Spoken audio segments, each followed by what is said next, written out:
ও বড়লোকের বিটিলো, আর কতক্ষণ পালঙ্কে শুয়ে থাকবেন শুনি? এদিকে সূর্য যে মাথার উপরে উঠেছে। শাশুড়ি মিনার চিৎকারে শুনে ধর্মর করে ঘরের বাইরে বেরিয়ে আসে শম্পা। চোখ ভর্তি ক্লান্তি, ডার্ক সার্কেল আর উস্কো খুস্কো চুল, পরনে একটা সস্তা সুতির শাড়ি। মেয়েটার নাম শম্পা, বয়স মাত্র 20 বছর, কিন্তু এখনই যেন অনেকটা বুড়িয়ে গেছে মেয়েটা। বিয়ে হয়েছে মাত্র কয়েক মাস, তার মধ্যেই গোলগাল শম্পা শুকিয়ে কাঠ হয়ে গেছে।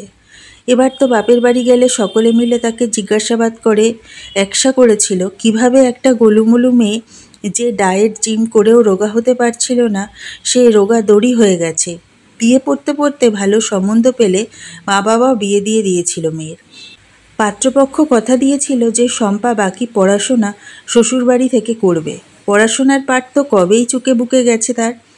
এখন তো দিন রাতের হিসেব নেই, সারাদিন কেটে যায় কাজ করতে করতে। স্বামী নরেন ইঞ্জিনিয়ার, আর কর্মসূত্রে সে আপাতত কয়েক মাস বিদেশে পাড়ি দিয়েছে। বিয়ের পর মাত্র হাতে গোনা কয়েকটি দিন কাটিয়ে নরেন চলে যায় সুইজারল্যান্ডে। শম্পা রয়ে যায় শ্বশুর শাশুড়ির সঙ্গে। নরেন নাকি কিছুদিন পর ফিরে আসবে ভদ্রেশ্বর। শাশুড়ি মিনা ভীষণ জাঁদরেল মহিলা। ভোর রাতে উঠতে হয় শম্পাকে, তারপর 3তলা বাড়ির প্রতিটা কোণা কোণা মুছতে হয়। বাড়িতে জলের কল থাকলেও কুয়োতলায় কুয়ো থেকে জল তুলে বাসন মেজে কাপড় চোপড় কেচে মেলে ফেলতে হয়। মিনা রোজ ভোর রাতে ওকে ডেকে দেন, তারপর শুয়ে পড়েন। ঘুম থেকে উঠে উনি বাসি ঘরবাড়ি দেখতে নাকি একদম পছন্দ করেন না। বেলা 9টার সময় যখন শাশুড়ি ঘুম থেকে ওঠেন, ততক্ষণে শম্পার পুজো সেরে রান্নাঘরে ঢুকে যায়। রান্না সেরে তবে দুটো খেতে পাবে সে। মিনা ইনিয়ে বিনিয়ে বলেন এখন শম্পার কত সুখ, বাড়িতে জল, বাথরুম, রান্নাঘর, গ্যাস। উনার সময় পুকুরে গিয়ে বাসন মাজা, কাচাকুচি করতে হতো, উনুনে রান্না করতে হতো ওনাকে। এখন 3তলা বাড়ি, সব সুখ শম্পা ভোগ করছে। বিয়ের পর শম্পা দেখেছে এ বাড়িতে কাজের আর রান্নার লোক ছিল। তখন তারা কলের জল নিয়েই কাজ করত। দুবেলা এই 3তলা বাড়ি কাজের লোক মুছত না, একবার সকালে মোছা হতো। আর নরেন চলে যাবার পরই মিনা কাজের আর রান্নার লোককে ছাঁটাই করে দিয়েছে। তারপর শম্পাকে দিয়ে এই প্রাসাদসম বাড়িকে দুবেলা মোছার তো করান, উপরন্তু রোজ রোজ ছাদ পর্যন্ত নেতা বালতি দিয়ে মুছতে হয় শম্পাকে। জ্যৈষ্ঠ মাসের ভর দুপুরে গনগনে সূর্য, আর শম্পা ছাদ মুছে নেমে আসে সিঁড়ি মুছতে মুছতে। পায়ে হাতে তার হাজা, নখে নক্ষুনি, কোনো রকমে জামা কাপড় পরতে অনুমতি নেই তার, শুধুমাত্র শাড়ি ছাড়া। খেতেও সে পায় না যতক্ষণ না শাশুড়ি বেড়ে দেবে। আর উনি শম্পাকে খেতে দিতে হলেই যত কিপটেমি দেখান। সকালে শুকনো মুড়ি আর লিকার চা, দুপুরে দুটো ভাত, আবার সেই রাতের বেলা সকালের বেঁচে যাওয়া ভাত। শম্পা খিদে নিয়ে তাই খায় আর নীরবে চোখ মোছে। মনে পড়ে যায় এই শম্পা খাবার নিয়ে কত বায়নাই না করত।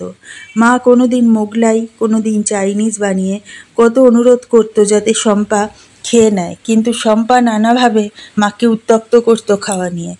বাবাকে ক্রিম, সাজসজ্জা, পকেট মানি নিয়ে বায়না করা মেয়েটা আজ দুটো ভাতের জন্য লোকের মুখাপেক্ষী। রাতের বেলা নিজে হাতে রুটি বানিয়েও খেতে পায় না শম্পা। সব সময় বেঁচে যাওয়া খাবার তার জন্য বরাদ্দ। তারপরেও সে মুখ বুজে সহ্য করছিল, কারণ মনে আশা নরেন ফিরে এলেই তার এই নরক যন্ত্রণা শেষ হবে। নরেনের মা মিনা একদম কেঁচো নরেনের কাছে। ফোনে যোগাযোগ করতে পায় না শম্পা নরেনের সঙ্গে। কথা হলেও মিনার সামনেই বলতে হয়। নিজেকে খুব দুর্বল লাগে শম্পার। ঘুম আসে সবসময়, চোখে জল নিয়ে বারবার মনে পড়ে মা বাবার কাছে ক্ষমা প্রার্থনা করে নিজের অতীতের আচরণের জন্য। ও চাইলে মা বাবাকে বলে এখান থেকে চলে যেতেই পারত, কিন্তু আর নতুন করে বাবা মাকে চিন্তা দিতে ভালো লাগে না। শ্বশুরমশাই মানুষটা খারাপ নয়, তবে দজ্জাল স্ত্রীর ওপর কথা বলার সামর্থ্য ওনার নেই। এভাবে যখন দেওয়ালে পিঠ ঠেকে এসেছে, তখনই ঠাকুর মুখ তুলে চান শম্পার দিকে। নরেন কাউকে না বলে কয়ে একদিন এসে হাজির। দুপুরে শম্পা তখন ছাদ মুছে সিঁড়ি মুছতে মুছতে নেমে আসছে। নরেন এসে শম্পার চেহারা দেখে অবাক, তবে এই কারণেই কোনোদিন ভিডিও কলে দেখা দেয়নি শম্পা, শুধু বলতো এসে দেখবে। নরেন নিজের মাকে খুব ভালো করেই চেনে, ফোনে বাবার ইঙ্গিতে ছুঁড়ে ছুঁড়ে দেওয়া কথা শুনে সন্দেহ হয়েছে নরেনের। তবে মা যে শম্পার এই হাল করবে সে সত্যি ভাবেনি। নরেনের ওপর কোনোদিন তার মা মিনা ছড়ি ঘোরাতে পারেনি, কারণ সেও ওনারই পেটের সন্তান। নরেনের সঙ্গে পেরে ওঠার ক্ষমতা ওনার নেই। মিনাকে নরেন সোজাসুজি চার্জ করলে উনি ইনিয়ে বিনিয়ে ব্যাপারটা ঢাকার চেষ্টা করেন। শম্পাও নিজের কাঁধে তুলে নেয় তার এই হাল হওয়ার দায়। সেবারের মতো শম্পার জন্য শাশুড়ি মিনা বেঁচে যান, না হলে উনি জানতেন ছেলেকে বৌমা সব বলে দিলে ছেলে এক মুহূর্তও নেবে না এ বাড়ি থেকে বউ নিয়ে বেরিয়ে যেতে।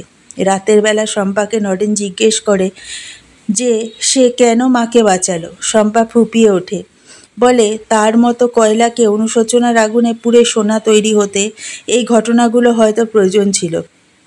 সে এতদিন অনেক জ্বালাতন করেছে মা বাবাকে, এখন সে সেই অন্যায়ের অনুশোচনা করেছে মাত্র। তবে ভবিষ্যতে শাশুড়ি মায়ের কোনো রকম অন্যায় সে মেনে নেবে না, এবং ঘটেও তাই। নরেন ফিরে আসার পর থেকে শম্পাকে অত্যাচার করার আর সুযোগ পেতেন না মিনা। এদিকে ধীরে ধীরে সংসারের রাশ নিজের হাত থেকে বেরিয়ে যাবার কারণে বেশিরভাগ সময় মিনা বোনেদের বাড়ি, বাবার বাড়ি ঘুরে কাটাচ্ছিলেন। একদিন শম্পা শ্বশুরমশাই গুরুতর অসুস্থ হয়ে পড়েন। নাক দিয়ে ভীষণ রক্তপাত হওয়ায় ওনাকে হসপিটালে ভর্তি করতে হয়। শম্পা সঙ্গে সঙ্গে মিনাকে ফোন করে বাবার বাড়ি থেকে ফিরে আসতে বলে। আজ না কাল করে কাটিয়ে যান মিনা। হাসপাতালে চিকিৎসাধীন অবস্থায় মারা যান নরেনের বাবা। শম্পা আর নরেন বাবার পার্থিব শরীর বাড়ি নিয়ে আসে। মিনা খবর পেয়ে ছুটে আসে আর কেঁদে কেঁদে স্বামীর পায়ে পড়ে যায়।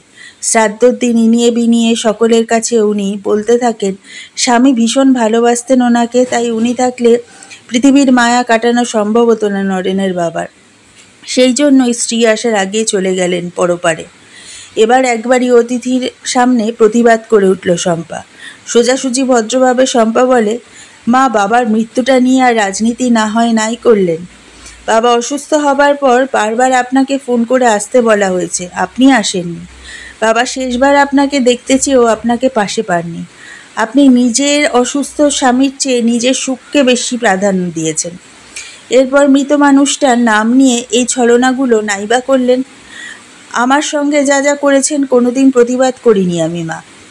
আজ করছি, কারণ যার নাম নিয়ে আপনি ছলনা করছেন উনি আমার সত্যিকারের বাবা হয়ে উঠতে পেরেছিলেন। আর মেয়েরা সব সহ্য করতে পারে, বাবাকে নিয়ে কোনো ধরনের মিথ্যা সহ্য করতে পারে না।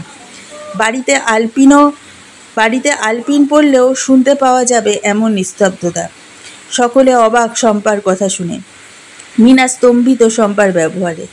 নরেন জানে বাবা কোনোদিন সোজাসুজি মায়ের বিরুদ্ধে গিয়ে শম্পাকে সাহায্য করতে না পারলেও মেয়ের মতো ভালোবাসতেন ওকে।